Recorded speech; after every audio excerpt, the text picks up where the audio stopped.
medida que iba avanzando tu cine, desde aquel primer cine que quería reflejar la vida que tú estabas viendo, tan explosiva, etcétera, y que fue entrando, como estábamos hablando ahora, iban haciendo una inconfundible estética Almodóvar. Plásticamente fortísima, de una gran calidad, a la que me gustaría que dedicáramos unos minutos, ¿no? Sí. Es curioso, porque a medida que se iba haciendo más complejo tu mundo, más complejos tus personajes, se iba haciendo más luminoso tu escaparate. Es un fenómeno bastante llamativo. Háblale de la estética. ¿Por qué tus colores son tan brillantes, la luz tan especial? El lenguaje cinematográfico es algo que se aprende. En mis primeras películas se hablaba de miserabilismo, lo cual iba muy bien con el cine underground en el que yo militaba, porque se trata de hacer las cosas con lo que tienes. No tienes nada, pues te salen desenfocados, movimientos de cámara malos, luz casual, etcétera, etcétera. Y a base de defectos y de casualidades, eso acaba convirtiéndose en un estilo, que era el del principio, que era el del novato que no sabe dónde poner la cámara. Entonces, desde el principio y de un modo inconsciente, ahora soy más consciente porque he hablado más de veces de ello, mis películas empiezan quitando, exceptuando las primeras, que los colores eran casuales, a tener una coloración muy intensa, muy brillante y muy barroca, que de algún modo también es el mejor modo de acompañar personajes también muy barrocos y muy explosivos. Yo creo que hay dos orígenes racionales para mí de todo aquello, que es, primeramente, yo me formo en la década de los 60, lo que digamos, donde estalla la cultura pop, pop tanto en cuanto a las obras de arte y también a las costumbres y a la estética, y me identifico mucho con esa cultura en la cual me formé. Pero además también yo recuerdo que en las primeras películas que veía eran colores fortísimos. Me acuerdo sobre todo de Johnny Guitar, que en ese caso se llamaba True Color, pero yo he perseguido casi siempre el color de las películas de mi infancia, que eran colores muy saturados, más brillantes que los reales de la vida propia y que no se parecían a los de la vida, y a mí no me importaba porque el cine me parecía que era algo más que la vida, o al menos era una vida paralela que a mí me venía mucho mejor como niño manchego que vive en una posguerra terrorífica. Yo me identificaba mucho más con aquellos colores que no importaba a qué realidad pertenecían. Y yo he perseguido el color del Technicolor, lo he perseguido y se lo he ido imponiendo a mis operadores a lo largo de toda mi carrera. Tu relación con España. Tu relación con España es muy particular a su vez, ¿sí? Porque ha estado marcada por un sinnúmero de hechos conocidos, sí, con el Goya, etcétera. Ha dado la impresión de que no ha sido muy fácil para algunos en España aceptarte, o para ti convivir con algunos, pero háblame de tu relación con España. Yo salgo a la calle y tengo una relación maravillosa con la calle madrileña. Pero es evidente que con cierta parte de la sociedad española yo no tengo ningún problema, pero ellos sí tienen un enorme problema conmigo. Es decir, desde el 2004, donde la mala educación tiene el mal fario de estrenarse el día terrible del 11M. Vamos, en que coincide con los atentados de Atocha. Entonces, en ese momento, yo noto además, noto en mi vida, pero noto además en España en general, que se abre una brecha enorme donde aparece un monstruo que viene de las entrañas del Partido Popular, que hasta ese momento ese monstruo yo no lo había visto. Y habíamos estado compartiendo vidas con él durante 20 y tantos años. Yo desde el año 2004, yo noto mucho que toda esa parte de la sociedad española de pronto me ve como la bestia negra, por las declaraciones que hice, que coincidiendo con la promoción de mi película, etcétera, etcétera. Entonces, eso por un lado es un problema que se ha ido mitigando, que en su momento fue muy duro porque puso incluso en peligro la oficina donde vivíamos. Fue muy desagradable lo que fue aquel mes. Aquel mes, curiosamente, España celebraba el triunfo del socialismo y, sin embargo, el deseo estaba viviendo una situación casi de absoluta dictadura del terror.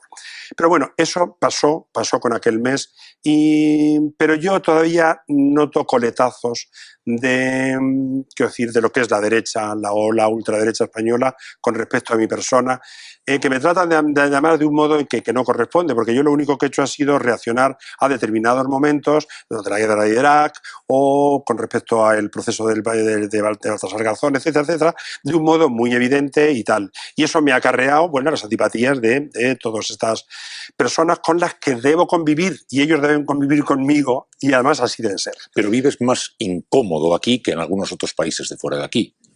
¿Sabes lo que ocurre? Es que hay una cosa que a mí no me gusta. Una incomodidad de la vida. Hay algo que me molesta de mí mismo, pero que es el resultado de esta circunstancia.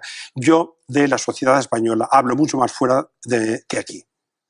Porque aquí además inevitablemente estoy más cortado. Claro. Estoy más cortado para no crear, para no ahondar en la herida.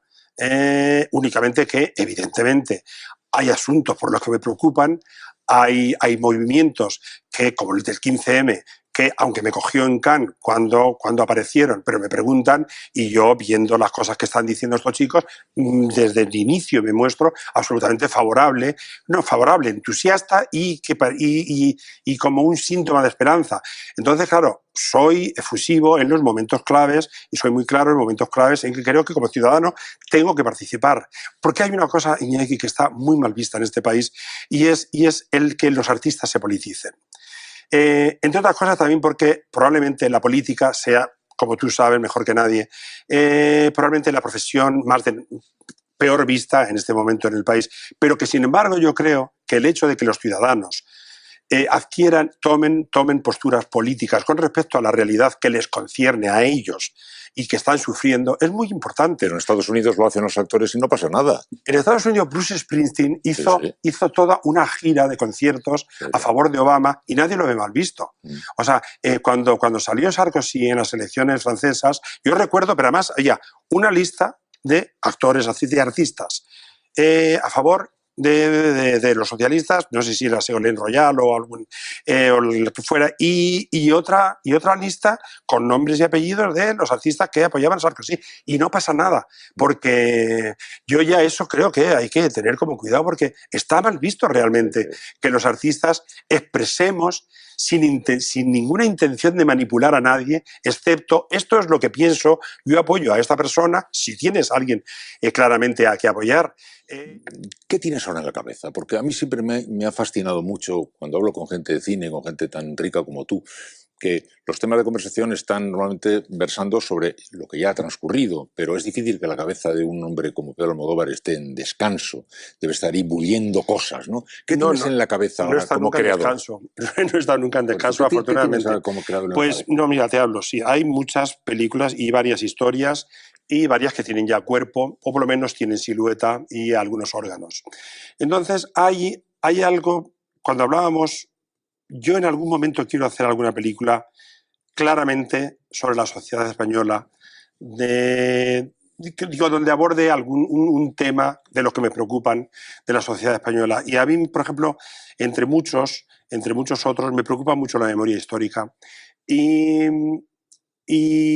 yo creo que yo me siento que tengo esa deuda conmigo mismo y que tengo que hacerla y me gustaría hacerla de aquí a 5 años. Hay un montón que sí se puede abordar de muchos temas, de muchos modos distintos, pero es algo que me gustaría hacer. Y también yo ahora, curiosamente, a estas alturas de mi vida, de mi trayectoria y de todo lo demás, me siento como más ligero que nunca. Entonces, por primera vez, me siento más cercano a hacer películas que no transcurran en Madrid y que ni siquiera a veces transcurran en nuestro idioma. Y de hecho tengo 3 proyectos que ocurren, 2 de ellos fuera de España y uno de ellos en Barcelona, con un tipo de sociedad a la que no conozco porque está basado en un relato cuyo autor, Colm Toibin, un autor irlandés maravilloso, me mandó y me apasionó. Y ese es uno de los proyectos que me gustaría En todo llevar a caso, cabo. estaría para dentro de 5 años. Digo. No, este sería más de los más próximos, de los más próximos, pero digo, yo es que ahora estoy pensando en lo que quiero hacer dentro de los 5 años, de los próximos 5 años, y son bastantes historias las que tengo entre manos. 3 de ellas donde los personajes protagonistas son de nuevo mujeres, en 2 de ellas mujeres que pertenecen a alguna otra especie animal, con lo cual es cine fantástico, y otra que también, que es un tema que a pesar de yo haberlo tratado mucho, pero sobre la maternidad. A mí el elemento, la madre, si tú me dices que elija una figura dentro de cualquier sociedad sobre la que puedo hacer cualquier tipo de película, incluso cualquier género de película, es la madre, el ama de casa o la madre de una familia. Creo que puedes abordar todos los géneros, desde los más negros a los más luminosos, con una madre en el centro como protagonista. Entonces, la maternidad que en sí y las relaciones familiares siempre han sido un tema que yo lo he tratado mucho, pero hay una sobre la maternidad en sí misma que aunque es un tema eterno, no es un tema nuevo, pero que también estoy muy avanzado en ese proyecto. Entonces, hay un momento en que uno de ellos se impone a los otros y entonces ese es el que hago. Y será uno de estos 5 de los que te he dicho.